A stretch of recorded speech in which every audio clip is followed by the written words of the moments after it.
Атырау облысында хабар ошарсыз кеткен отбасы мүшелерін ел аумағынан іздеу нәтиже бермегендіктен тергеу амалдары халықаралық деңгейге ауысты.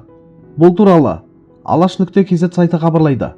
Қазіргі таңда күйеу баласы Сұлтан Сәрсемәлиев пен қаза тапқан ерлі-зайыптының қызы Ақбаян Мұханғалиеваға халықаралық іздеу жарияланды.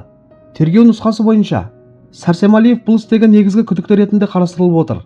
Ал Ақбаян Мұханғалиеваға қатысты іздеу шаралары шет мемлекеттерді қамтығанымен, оған әлі ресми түрде күдікті мәртебесі берілген жоқ. Бұған дейін ақпарат құралдарында іздеудегі тұлғалардың телефон карталары Бали аралынан белгі бергені туралы деректер тараған еді. Оқиғаның беті 6 қаңтарда ашыла бастады. Сарай ішінен жер астына көмілген 66 жастағы Мақсат Қарабалин мен 64 жастағы Нәсіп Өтешқалиеваның мәйіттері табылды. Алайда отбасының тағы 2 мүшесі, яғни 32 жастағы Наурыз Мұханғалиев пен 35 жастағы Мейрамгүл Қарабалинаның тағдыры әлі де белгісіз қалып отыр.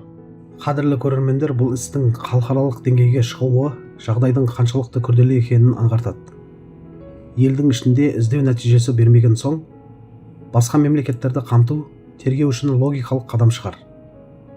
Дегенмен қарапайым жұртты да, марқұмдардың туыстарында алаңдатып отырғаны белгісіздік.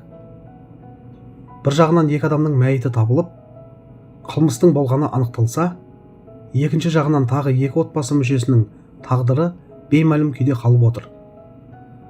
Осындай сәтте қоғамда түрлі болжам мен қауесеттің көбеюі заңды. Өйткені нақты жүйелі ақпарат жетіспейтін сияқты. Меніңше бұл жерде ең маңыздысы сабыр мен әділдік. Тергеу нақты дерекке сүйенуі керек. Эмоциямен шешім шығару дұрыс емес. Сонымен қатар ресми органдар тарапынан ақпаратты мүмкіндігінше ашық, түсінікті түрде жеткізу қажет сияқты.